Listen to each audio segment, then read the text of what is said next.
ہدایت وبینات من الہدی والفرقان فمن شہد منکم الشہر. اللہ فرماتا ہے اے لوگوں فمن کان منکم الشہر، تم میں سے جو بھی اس مہینے کو پالے فلیصم، وہ اس کے روزے رکھے، اس کو چاہیے کہ وہ اس کے روزے رکھے. ومن كان مريضا أو على سفر فعدة من أيام أخر. اور ارشاد فرمایا اگر تم میں سے کوئی مریض ہے او على سفر، یا سفر میں مسافر، فرمایا اس کو اجازت ہے، وہ چاہے تو روزہ رکھ لے، نہ چاہے تو نہ رکھے. مطلب اس بات کی اجازت ہے کہ اگر مسافر ہے یا مریض ہے تو وہ اس حالت میں اگر روزہ نہیں رکھ سکتا، رکھے تو زیادہ بہتر ہے، لیکن اگر نہ رکھنے کی طاقت ہو، اتنا کمزور ہو گیا کہ روزہ نہیں رکھ سکتا تو مکہ مریض ہے، اور اتنا بھی یاد رکھیں کہ کچھ چھینک آ گئی، سر میں معمولی سا درد ہو گیا، جسم میں سستی ہو گئی، اس کو مرض نہیں کہا جاتا. یہ روزہ نہ رکھنے کے لیے ہیلا اور بہانہ نہیں بن سکتا.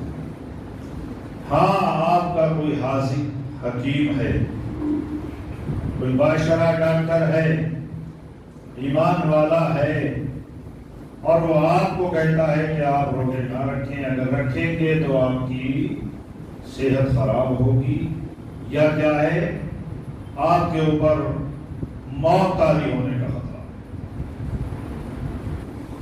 آپ یہ دیکھیے کہ یہاں پر اللہ تعالیٰ نے آپ کو اپنی جان بچانے کے لیے اپنے ایک فرض کو بھی مؤخر کر دیا. مطلب آپ اپنی جان بچائیے، اس وقت روزہ نہ رکھیے تاکہ آپ کی جان ہلاکت میں نہ پڑ جائے. پھر کیا مولا فرمایا فی ایام اخر، پہلے تم صحت مند ہو جاؤ، اس کے بعد میں روزہ رکھ لے.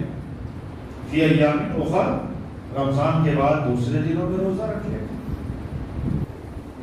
اگر تم سفر میں ہو، حالات ہیں روزہ رکھنے کے تو روزہ رکھ لو، اور اگر حالات نہیں ہیں، روزہ نہیں رکھ پاؤ تو نہ رکھو. فی ایام اخر، دوسرے دنوں میں اس کی قضا کرو، دوسرے دنوں میں روزہ رکھو.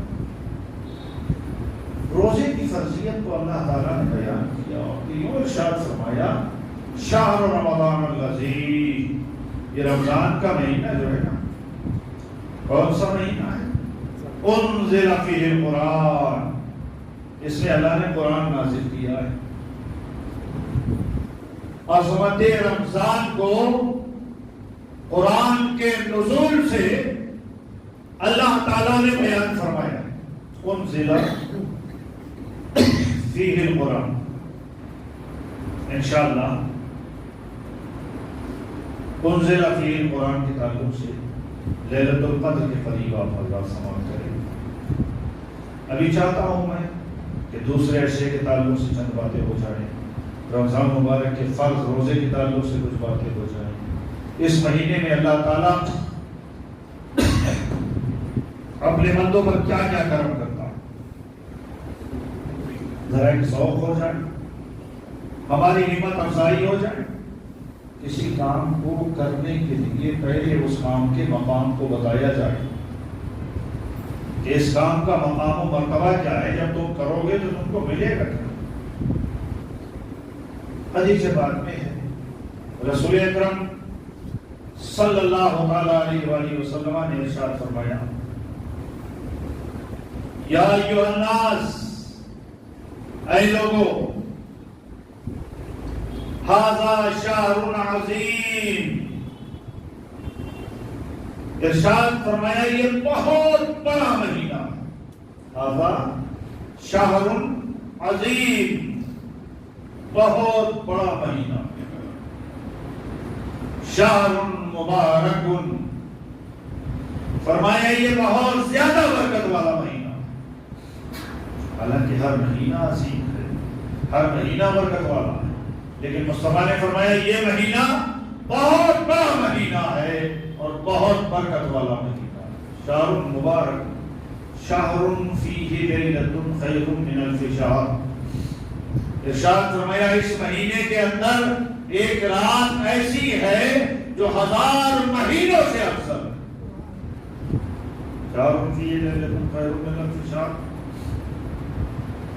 ایک 1000 مہینوں سے بہتر ہے۔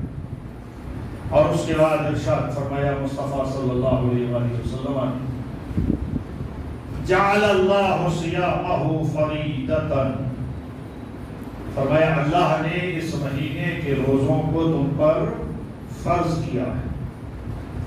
جعل اللہ صیامہ، یہ صیام رمضان، اس رمضان کے مہینوں کو، مہینے میں روزوں کو تم پر فرض کیا گیا ہے۔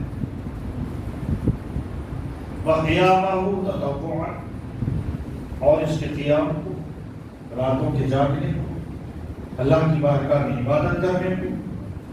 فرمایا نفل، اللہ نے تم پر فرض بھی کیا ہے مگر روزوں، قیام کو نفل کیا ہے، قیام تمہارے لیے فرض نہیں ہے۔ اور ارشاد فرمایا اس مہینے میں اگر کوئی نفل ادا کرتا ہے، ایک بات آپ سمجھ لیں، ہمارے یہاں نفل کا لفظ جب آتا ہے نا تو کیا تصور کیا جاتا ہے؟ 2 رکعت نماز نفل، یہی ایک تصور رہ جاتا ہے۔ حالانکہ ایسا نہیں ہے، ایسا نہیں ہے کہ صرف 2 رکعت نماز آپ نفل پڑھ لیں، وہی نفل۔ آپ اپنے کسی ایمان والے بھائی کو دیکھیں، ملاقات کریں اور مسکرا دیں، نفل۔ صرف دیکھ کے مسکرانا نفل ہے۔ آپ کی نظر میں اگر کوئی ایسا ہے کہ اس کی کچھ مدد کی جائے، وہ خود تو ہے صلاحیت کے گزارا کر لے، مگر آپ اور اس کی مدد کے لیے آ جائیں تو یہ آپ کے لیے نفل۔ بیمار کی آپ نے عیادت کر لی، یہ نفل ہے۔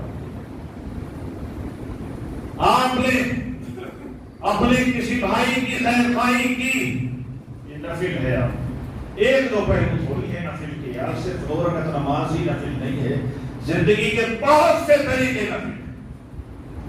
فرمایا جو اس مہینے میں نفل ادا کرتا ہے وہ فرض کا ثواب پاتا ہے، وہ فرض کا ثواب پاتا ہے۔ میں ایک مثال دے کر بتا دوں تاکہ آپ کے ذہن میں اچھے سے آ جائے۔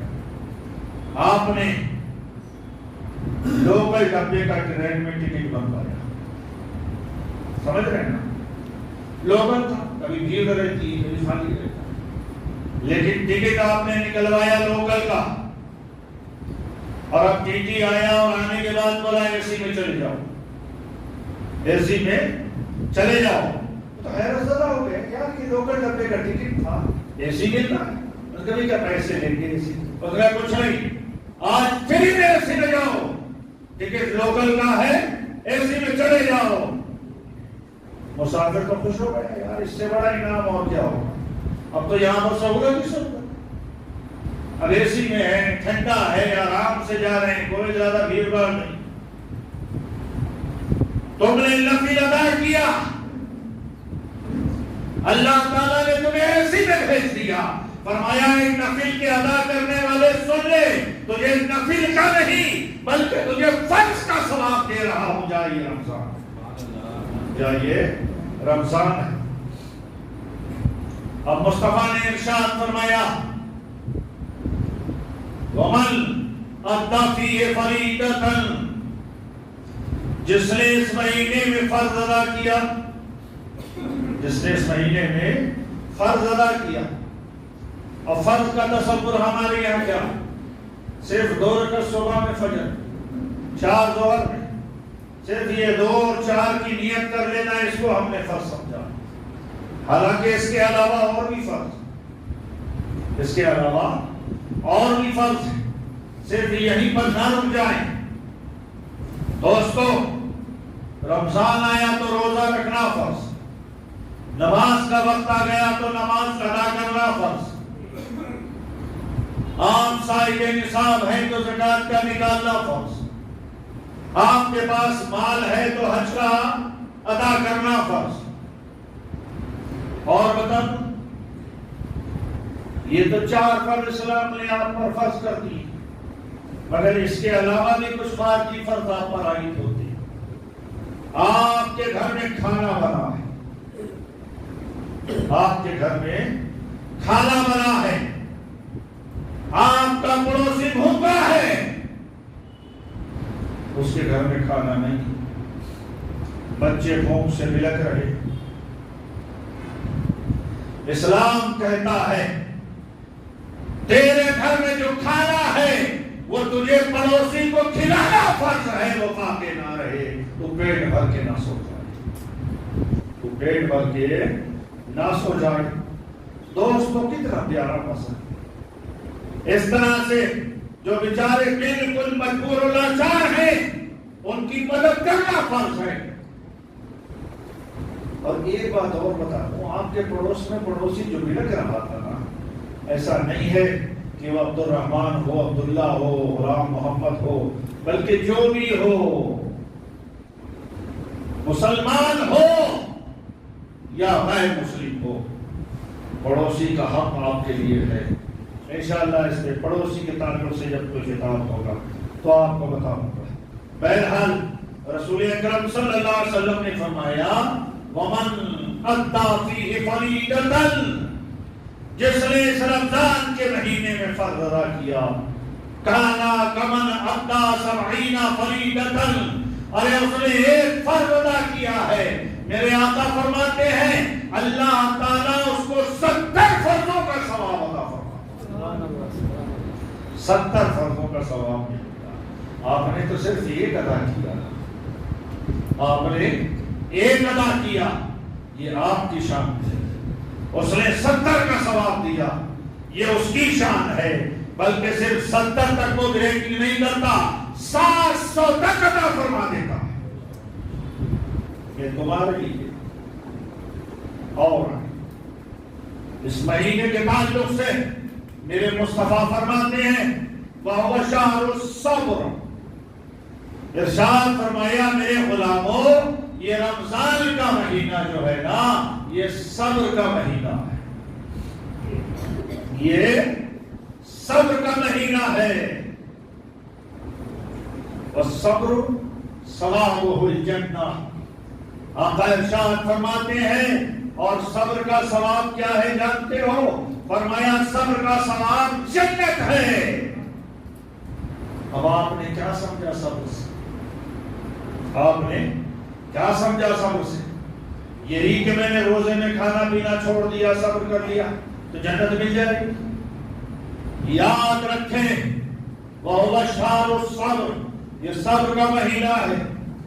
آپ کو اگر کسی نے گالی دی اور اس کے مقابلے میں آپ نے اس کو گالی نہ دی، اس سے کہہ دیا انا صائم، میں روزدار ہوں، تو یاد رکھ لے یہ آپ کا صبر کرنا. کسی نے جھگڑا کیا، آپ نے جھگڑا نہ کیا اس سے، یہ صبر ہے. کسی نے آپ کو چھوٹا جانا اور آپ نے اس کو ذلیل نہ کیا، یہ صبر ہے. آپ کے ٹھوکر لگ گئی اور بغیر کچھ وجہ سے برداشت کر لیا، یہ صبر ہے. ایک آدمی سامنے والا افطار میں بڑی اچھی اچھی چیزیں کھا رہا تھا، آپ کے پاس کچھ نہ تھا، آپ نے ایک گھونٹ پانی سے روزہ اختیار کر لیا اور اس کی طرف مائل نہ ہوئے، یہ صبر ہے. آپ کی زندگی میں آنے والی ہر تکلیف آپ نے برداشت کر لی اور اس تک نہ کیا. میرے آقا فرماتے ہیں تم جانتے ہو وَالصَّبْرُ ثَوَابُهُ، ارے صبر کا ثواب ہے کیا؟ فرمایا جنت ہے. تم کو تمہارے ہر صبر پر جنت ملے گی. اور پھر جانتے ہیں صرف جنت ہی نہیں ہے، ان اللہ مع الصابرین، اور اللہ تعالیٰ صبر والوں کے ساتھ ہوگا. جنت بھی ملے گی اور اللہ بھی ملے گا اگر تم نے صبر کیا. وَهُوَ شَهْرُ الصَّبْرِ، والصبر ثوابہ الجنہ، اور صبر کی جزا و بدلہ جنت عطا فرماتا ہے اللہ تعالیٰ۔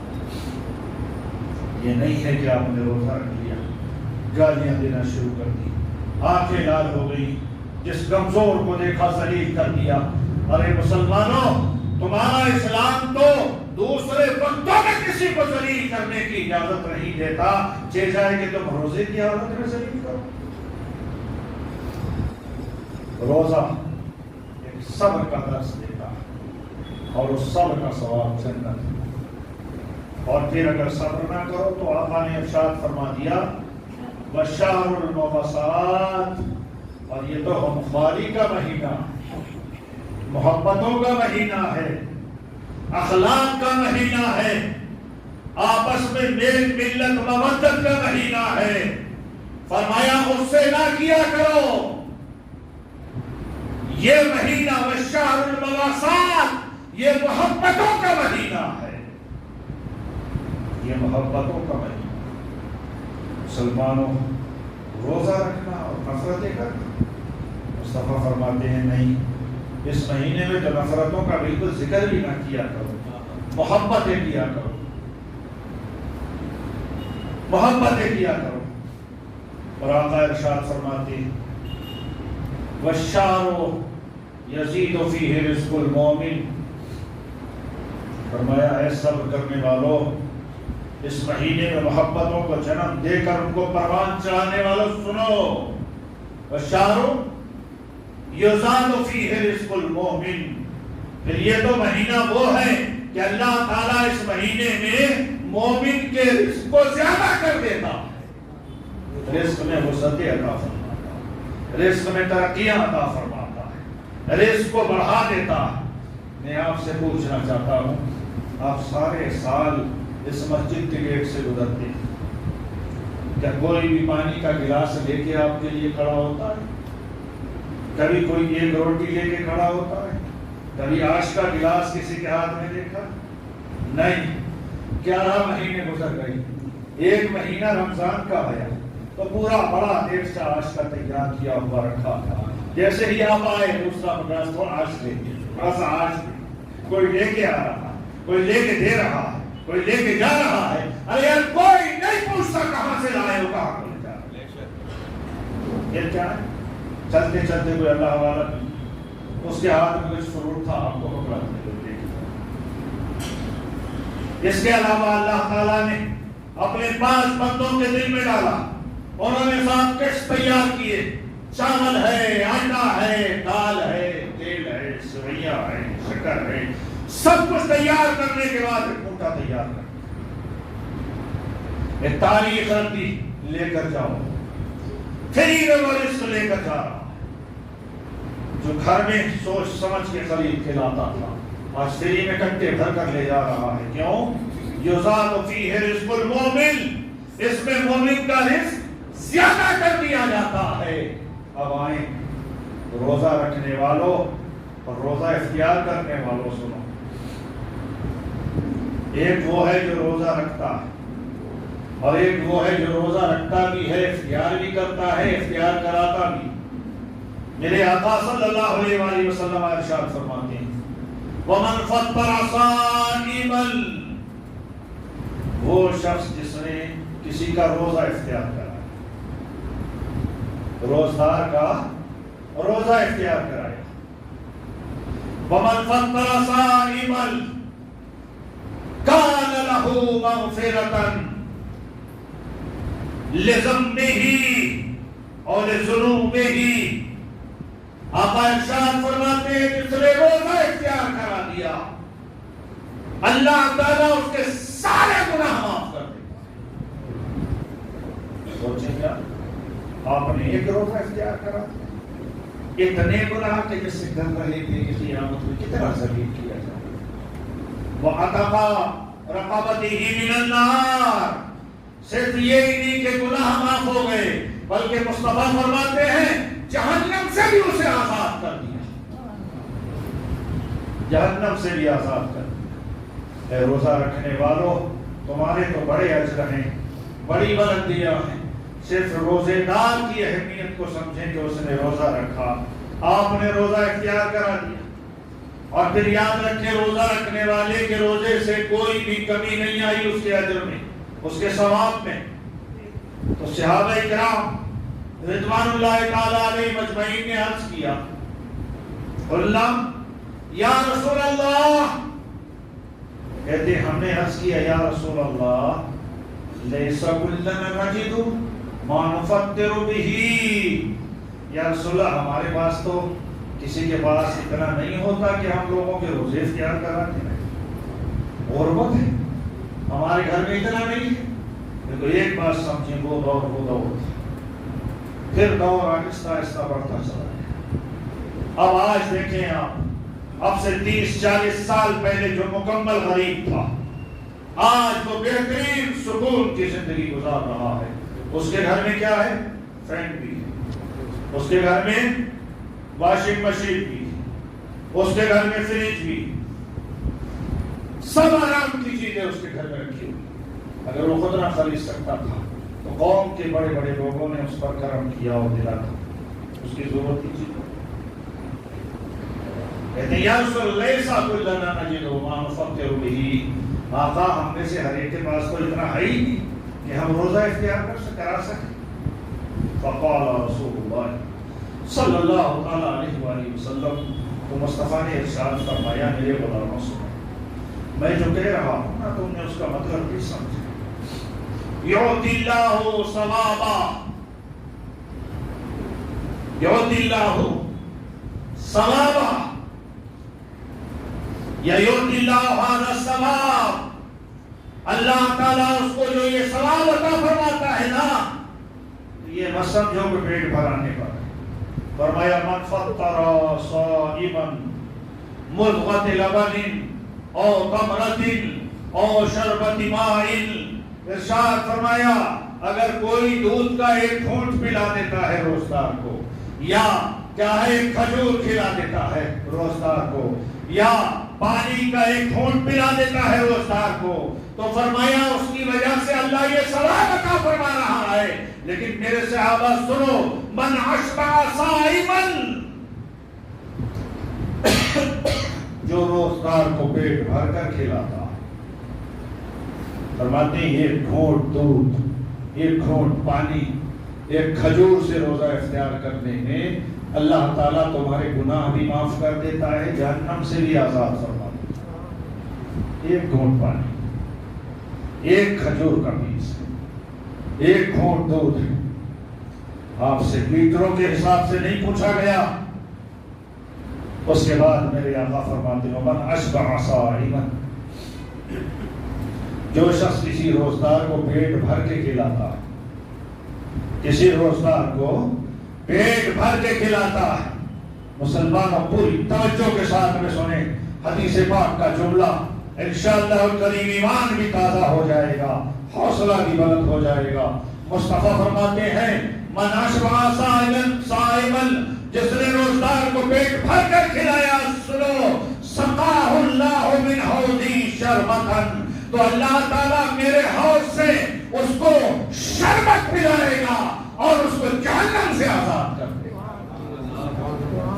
ایک ٹائم آپ نے کھانا کھلا دیا پیٹ بھر کے روزدار، ایک گھونٹ پانی پلا دیا۔ ہمارا کیا ہوتا ہے نا، ہم تو دوسروں سے چیک کے کام کے چکر میں لگے رہتے ہیں۔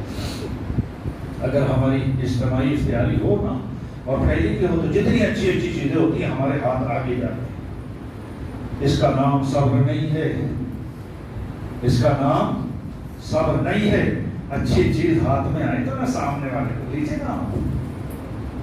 مسلمانوں کے معیار یہ نہیں رہے کہ اچھی اچھی چیزیں ملے تو کھینچ کے ہم خود کھا لیں اور بری رہے تو دوسروں کو دیں۔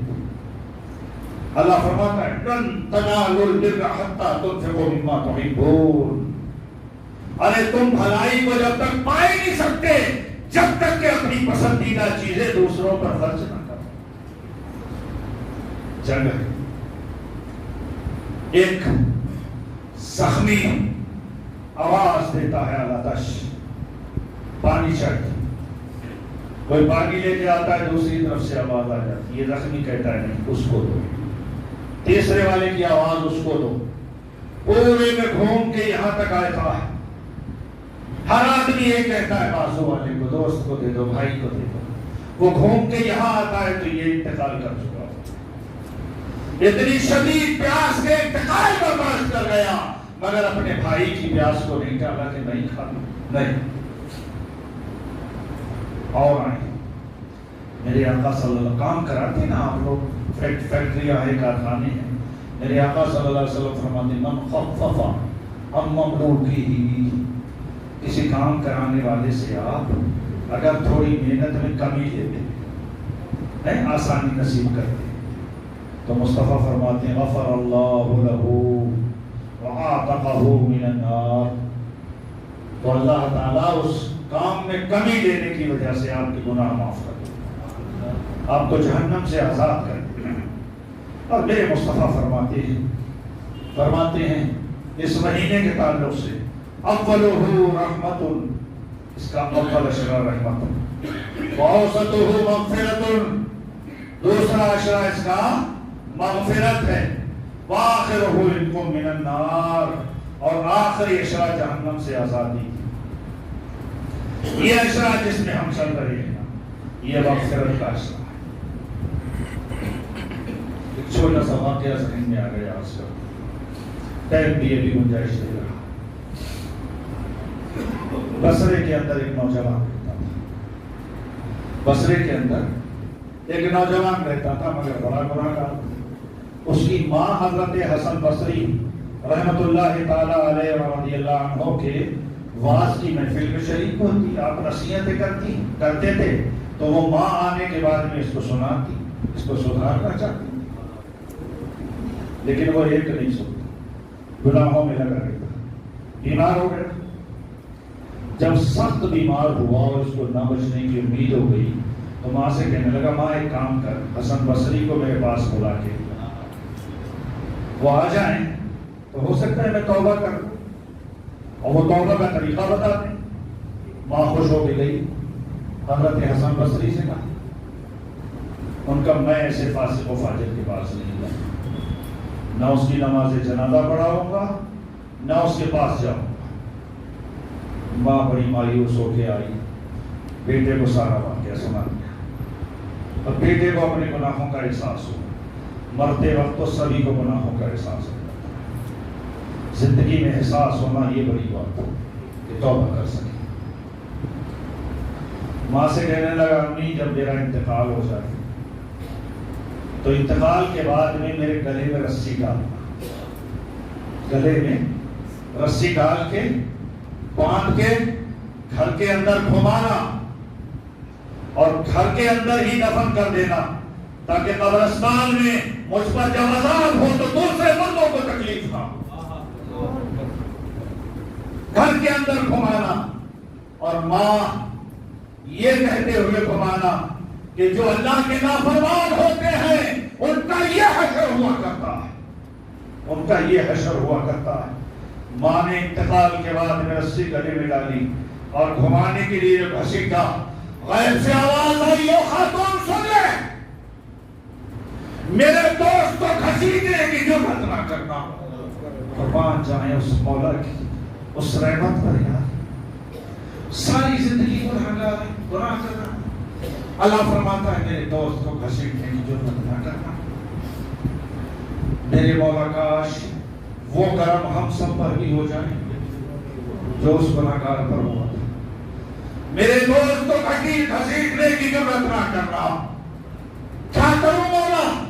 فرمایا رسی گلے سے نکال دے، اس کے سارے گناہ میں نے معاف کر دیا، اس کے سارے گناہ میں نے معاف کر دیا. ارے کتنا پیارا مولا ہے وہ. مغفرت کے ہفتوں میں ذرا مانگ کر تو دیکھو یار ایک بار اس سے پوچھو تو صحیح، کہو تو میرے مولا گناہگار تو ضرور ہوں لیکن میرے گناہ تیری رحمت سے زیادہ نہیں. اس نے اس کو وہیں پر دفن کر دیا، گھر کے اندر دفن کیا. رات کو حضرت حسن بصری سوئے، خواب میں اپنے رب کا دیدار کیا. اللہ نے فرمایا حسن جانتے ہو میں نے کیا کیا ہے؟ جس کو تم نے فاجر کو فاجر سمجھ کر چھوڑ دیا تھا وہ میرا بندہ تھا، میں نے سب گناہ معاف کر دیا. میں نے سارے گناہ معاف کر دیے. مسلمانوں کو بڑا کریم ہے. یہ عشرہ ہماری خطاؤں کو معاف کرنے کا، مغفرت کا عشرہ ہے. اس میں ذرا مولا سے مانگا تو کرو یار. اس مولا سے مانگ کے تو دیکھو. اللہ کی قسم، ارے ہمارا کوئی ہم سے ناراض ہو جائے تو اس کو راضی کرنے میں بڑی دیر لگتی.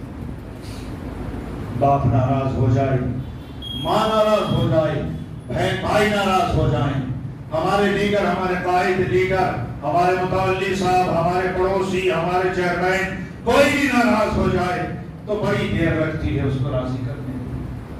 بڑے مسئلے لگانا پڑتے ہیں. بعض اوقات تو کہ پیر پڑ جاؤ تب بھی وہ اس پیر سے دانت مار دیتے ہیں، چلے جاؤ. لیکن اللہ کی قسم، اللہ ایک ایسا ہے کہ جو اشاروں میں راضی ہو جاتا ہے. بس اس کی بارگاہ میں تم کہو تو صحیح، ادھر کہو گے ادھر وہ راضی ہو جائے گا. کتنا کریم رب. فرمایا حسن بصری، میں نے اسے معاف کر دیا، میں نے اسے جنت میں اعلیٰ مقام دے دیا، میں نے اس کو تاج پہنا دیا تھا. مسلمانوں کتنا تمہارا پیارا رب. اولہ رحمت واوسطہ مغفرت. یہ مغفرت کا عشرہ ہے. کبھی بیٹھ کر آنسو بہا کر اللہ کی بارگاہ میں کبھی اپنے گناہوں کی معافی تو مانگ لیا کرو یار. جیل میں جانے والا ہر دن یہ کوشش کرتا ہے جیل سے آزاد ہو جاؤں. وکیل بھی کرتا ہے، شفاعت سے بھی کرتا ہے، لوگوں کو بھی بیچ میں کرتا ہے. ارے تمہارا رب یہ نہیں کہہ رہا ہے کہ تم وکیل لے کر آؤ، تم شفاعت سے کرو. تم بیٹھ کو جاؤ ذرا رات کو تھوڑی دیر اور بیٹھ کے کبھی آنسو بہا کے مجھ سے مانگ کے تو دیکھا کرو. وہ بخیل ہوں گے جو نہ دیتے ہو. میں سخی ہوں، رب ہوں، مانگ لو جو مانگو گے دے دو، جو مانگو گے. مسلمانوں یہ رمضان کی عزت کریں.